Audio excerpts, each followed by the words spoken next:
Combination present. ලංකාවේ bus සමාගම් ගැන තොරතුරු වගේම බස් ශේෂ්ත්‍රයේදී බස් හිමියන්ට තියෙන ගැටලු ගැන කතා කරන අපි අදත් සූදානම් ලංකාවේ තවත් ප්‍රසිද්ධ බස් රථ සමාගමක තොරතුරු ඔබට කියන්න.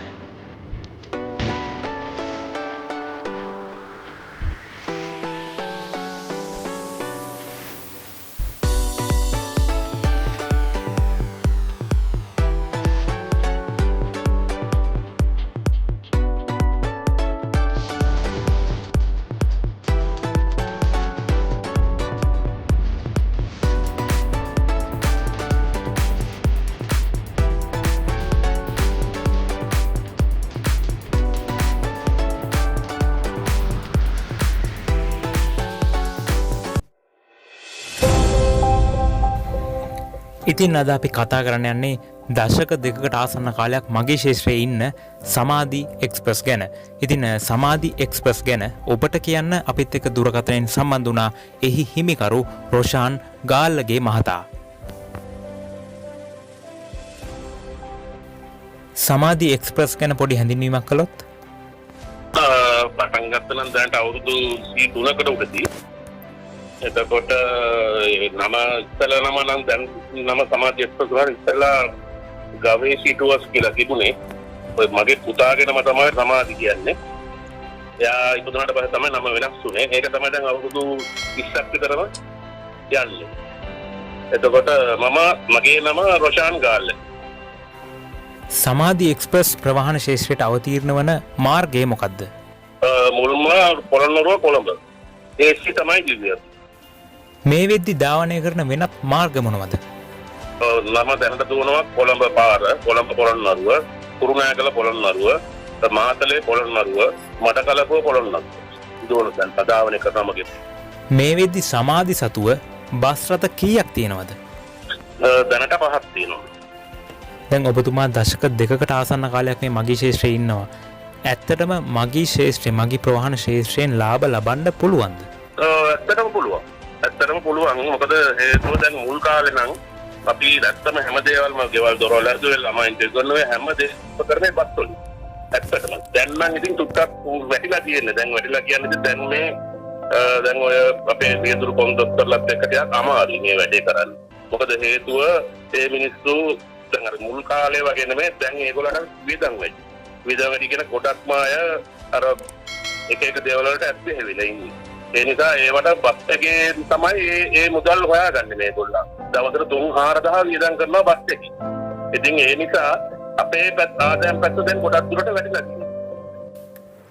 ඇයි මේ බස් රථ රියදුරන් අතර ගැටුම් ඇති වෙන්නේ? කියන්නේ ලංගම සහ පුද්ගලික බස් රථ රියදුරන් අතරේ ගොඩක් ගැටුම් ඇති වෙනවා. මේකට හේතුව විදියට ඔබ දකින්නේ මොකද්ද? ඉතින් අර පාරේ අර බස් රථ වැඩි නිසා ගොඩක්ම ඒ කියන්නේ දැන් අත්‍තරම ගත්තොත් දැන් අපි පොළොන්නරුවෙන් බස් එක ආරම්භ කරොත් අපිට දඹුල්ල හබරන්ට යනකොට අන්න ත්‍රිකුණාමලේ බස් එක හම්බ වෙනවා. ඊට පස්සේ ඒගොල්ලොත් එක්ක විනාඩි 5ක් තමයි පාරතරේ තියාගන්නේ. ඊට පස්සේ ඔන්න දඹුල්ලට දානකොට දඹුල්ලේ මම කියන අපේ රූට් එක දඹුල්ලට දානකොට වවුනියාවේ යාපනයෙන් අනුරාධපුරෙන් ඔන්න ඒ ටික. ඊට පස්සේ එතන ඉඳලා ප්‍රශ්න තමයි දිගටම ඉතින් දෙනක ගන්න තමයි දැන් ඔය ගැටුම් ඇති කරගන්නේ ඒගොල්ලෝ. රොෂාන් ගාල්ලගේ වන ඔබ හිතන විදියට මේ මගී ප්‍රවාහන ශේෂ්ත්‍රයේ වෙන්න ඕනි වෙනස්කම් මොනවද? ඇත්තටම දැන් වෙනස්කම් කියන්නේ දැන් මේක නියාමන ආයතන තියෙනවා. දැන් අපේ ජාතික ගමනාගමන කොමිෂන් සභාව තමයි අපේ නියාමන ආයතන. අපේ අන්තර් පළාත් බස්වල. එතකොට පළාත් අතර දුවන බස් තියෙනවා. පළාත් අතර දුවන බස්වල පළාත් සභාවේ ප්‍රවාහන අධිකාරී තියෙනවා. ඒක ඒ නියාමන ආයතන දෙක මේ හරියට මේ දෙක බලලා මේක කරනවා නම් මේ කිසිම ගැටලු දැන් ඇත්තක කතාව කිව්වොත් දැන් අපි මම අර ඉස්සෙල්ලා කිව්වේ අර බස් රියදු කොන්දොස්තරලා අර හොරකම් කරනවා කියන කතාවනේ මම අර නොකල් 4-5000ක් ගන්නවා කියලා. එතකොට දැන් ඒක ඇත්තටම නවත්තන්න පුළුවන් ඔය දැන් නියාමන ආයතන දෙකට. මොකද දැන් අපි ටිකට් මැෂින් දාලා දිනවා බස් වලට. ඒ ටිකට් මැෂින් එක ඒගොල්ලෝ කඩන ටිකට් එකේ මේ මැසේජ් එක අපිට එනවා. එතකොට අපි දන්නවා රයිට් මෙන්න මෙච්චර ප්‍රමාණයක් මේකෙන් කැඩිලා තියෙනවා කියලා. නමුත් මෙයාන ටිකට් එක කඩන්නට සල්ලි අතර ගන්න. එතකොට අපි විතරම බස් එකේ යන්නේ නැහැ. අපි කොහොමත් අපි යවෙන්නේ නැහැ. අපිට නිතර දෙවෙනි එක බලන්නත් බෑ. නමුත් අපි කැමරා හයි කරලා ඔක්කොම තියනවා. නමුත් අපිට හැමතිස්සෙම ඔක දිහා බලන් ඉන්න වෙලාවක් නැහැනේ. ඒ නිසා දැන් නියාමන ආයතනයේ තියෙන පොයින්ට් කෝඩ් එකක් වෙනම. ඔය ආයතන හැම එකේ. එතකොට දැන් එයාලා මේක චෙක් කරනවා මග චෙක් කරලා ටිකට් නැති වුණාම දඩේ ගහන්නේ බස් හිමිකරුට. මොකද දැන් ඒක ඇත්තටම ඒක අසාධාරණයි ඒක. මොකද දැන් රියදුරු කොන්ඩක්ටර්ට දීලා දෙනවා ලයිසන්ස් එකක් වෙනම ඒකක් දීලා තියන්නේ කොමිෂන් සභාවේ. අපේ පැත්ත ගත්තොත් ඒක කොමිෂන් සභාවෙන් දීලා දෙන ලයිසන්ස් එක එතකොට එයාලා ඒ පැත්තට බැලිලා ඉන්නේ මොකක් හරි මේ පැත්තකින්. එතකොට දැන් එයාලගේ ලයිසන්ස් එක අරගෙන ලයිසන්ස් එක මාසයකට හරි දෙකකට හරි අත්හිටවල පළවෙනි පාරම වද කරලා ඔය වගේ දෙයක් කරොත් මේ කොරකම අතර යනවා 50%. නමුත් න්යාලා එහෙම කරන්නේ බස් එක නවත්තනවා ටිකට් නැත්ද බැලුවා බස් එකේ රෝඩ් පොයින්ට් කොට ගත්තා දඩකොලයක් දුන්නා ඉතින්. ඔන්න ඕක තමයි මූලිකම දේ. ඕක හරියට මේ අධ්‍යයනය කරලා ඒගොල්ලෝ මේක කරා නම් කේතුරු බොම්බොක්තරවරයා මේ අපිට මෙච්චර පාඩුවක් දෙන්නේ නැහැ බස්. හරි ඇයි දැන් මේ private bus CTB bus race යන්නේ? ගොඩක් මගීන්ගෙන් තියෙන චෝදනාවක් තමයි ප්‍රයිවට් බස් එහෙම නැත්නම් CTB බස් රේස් යනවා කියලා. මේකට ගොඩක් කට්ටිය කියන කතාවක් තමයි ප්‍රයිවට් බස් එකේ ටයිම් එක කපන්න CTB බස් එකක් දානවා කියලා. ඒකත් එහෙම නෙකුත් කියලා මෙහෙමයි. දැන් අපි උදාහරණයක් විදිහට ගත්තොත් මගේ දුවන් යනවා සිරිපුර කොළඹ බස් එකක්. දැන් මම අවුරුදු 19ක් ඒ බස් එක දුවන එක දිගට. එතකොට දැන් මට ඒ ගමෙන් තැනක පුරුදුලා ඉන්නේ. මම බස් එක ආවෙ නතුරු මට කෝල් කරලා අහනවා ඇයි බස් එක පරව. ඒ කියන්නේ විනාඩි 5ක් ඇද්ද ගේ ගාවට එන්න පරක් වුණොත් අහනවා. ඒ වගේ බස් එක පුරුදුලා තියෙනවා. ඔය පුරුදු වෙච්ච බස් එකට මෙයාලා ඉස්සරහින් යන බස් එක. පිටියට. දැන් මෙයාලා කිසිම නෑ ඇත්තටම දැන් බැලුවොත් දැන් නම් ගොඩක් දුරට මේ පොළොන්නරුවේ නම් අඩුයි. අල්ලමාතර පැත්තේ ඕක ප්‍රශ්නේ හොඳටම තියෙනවා.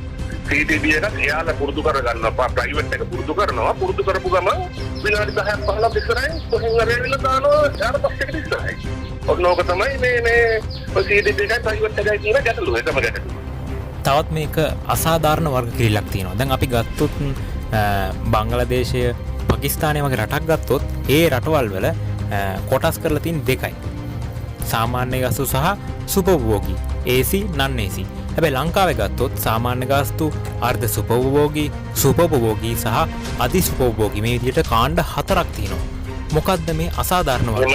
දැන් අර්ධ සුපභෝගී බස් රටේ තියෙන පහසුකම සාමාන්‍ය සේවා බස් රටේ තියෙනවා. ඊටත් වැඩිය තියෙන ඒවා තියෙනවා. සාමාන්‍ය සේවා බස් රට. දැන් ඇත්තටම දැන් ඔක ගාස්තු මෙන්න එකමාරක් නෙත් අපි සාමාන්‍ය ගාස්තු මෙන්න එකමාරක් තමයි ඔය සෙමි බස් එකට අය කරන්නේ. එතකොට දැන් ඒකේ නියම විදියට නම් මේ ගෙනියන්න ඕනේ ආසනගත මගින් පමණයි.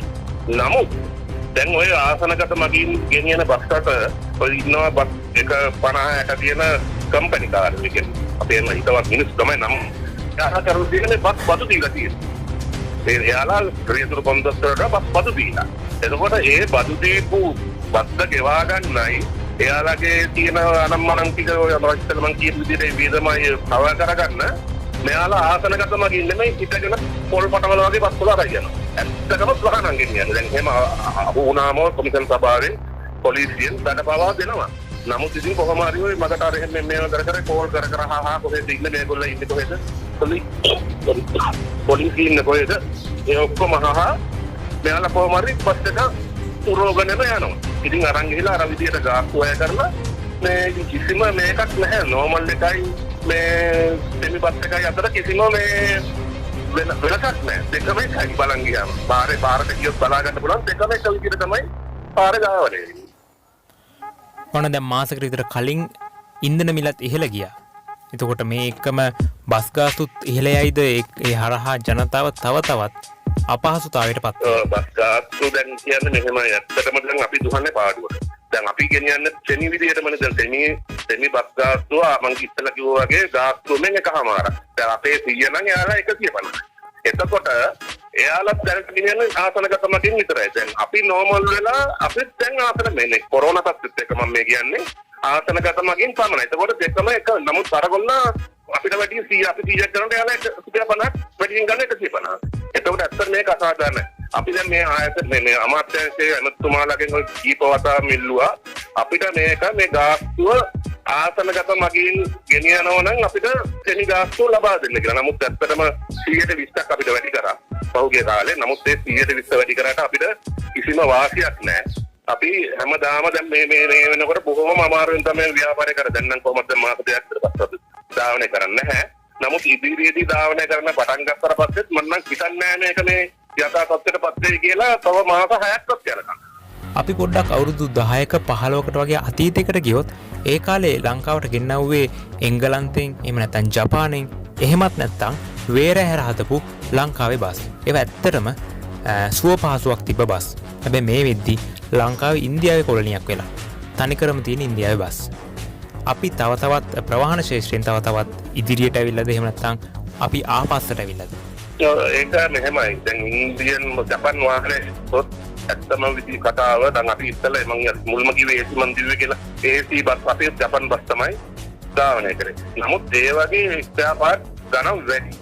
දැන් ඇත්තටම නෝමල් පාරක අපි සාමාන්‍ය ගාස් විදිහට දුවන්න කරගෙන આવොත් ජපාන් බස් එකක් අපිට කොහොමවත් ඒක පාර මේන්ටේන් කරගන්න බැරි වෙන හේතුව ඒකේ වියදම වැඩි, තෙල් පිච්චෙනවා වැඩි.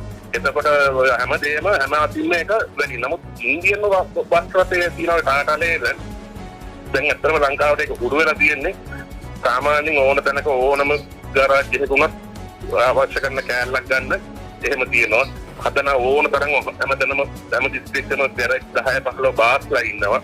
ඒ නිසා ඇත්තටම ඉන්දියන් බස් රටය කියන එක එච්චර ලොකු මම නම් දකින්නේ ඒක මේ මේකක් විදියට. ඒ කියන්නේ ජපාන් බස් එකයි ඉන්දියන් බස් එකයි කියන අතර වෙනසක් මම දකින්නේ. වෙනස දකින්නේ අර ජපාන් බස් එකක් මම පාවිච්චි කරපු නිසා මම දන්නවා ඒකේ තියෙන බැලරුම්කම. රොෂාන් ගාල්ලගේ ප්‍රවාහන ශේෂ්ත්‍රය ගැන කලකිරීමෙන්ද? කලකිරීමකින් කියන්නේ මෙහෙම දෙයක් තියෙනවා. ඇත්තටම අපි ඉස්සෙල්ලා තමයි මේ ව්‍යාපාරය කරේ. අපි හැමදේම මං ඉස්සෙල්ලා ගියේ මං ළමයින්ට කියන්නේ ගෙවල් දොරවල් ඇදී හැමදේම කරේ මේ බස් ව්‍යාපාරය. නමුත් මේ වෙනකොට දැන් මට වෙන ව්‍යාපාර තියෙනවා. නමුත් මේ ව්‍යාපාරයෙන් නම් ඉස්සරහට ගොඩනං යෑමක් නැහැ. මොකද හේතුව මම නම් හිතන්නේ දන්න කෙනෙක් බස් අපයක් මිලදී ගන්නේ කියලා නෑ. දැන් අපේ බස් එක දැන් අපිට පහුගිය කාලේ කොළොන්නරු පාරේ කෝටි එකමාරකට බස් එකයි පර්මිට් එකයි විකුණන්න පුළුවන් තත්ත්වයක් තිබුණා පාරේ. මං හිතන්නේ දැන් 50000කටත් දෙන්න මේ ලක්ෂ 5000කටත් දෙන්න පුළුවන් ඒ කියලා. ඒ තරම් බස් ව්‍යාපාරය අන්තන වැටලා තියෙනවා. ඒ නිසා ඉදිරියට ගැන නම් මේ බස් ව්‍යාපාරය කරන්න බෑ. කලකිරලා කියන්නේ මෙහෙමයි. ඒක ඇත්තටම කලකිරනවනේ මෙහෙම වුණාම. දැන් රුපියල් 15000ක් දවසට බස් එකක ගෙනාවු බස් එක රුපියල් 2500ක් දැන් ගේනවට කලකිරනවනේ. ආන් ඒ තත්ත්වයට තමයි වැටලා තියෙන්නේ.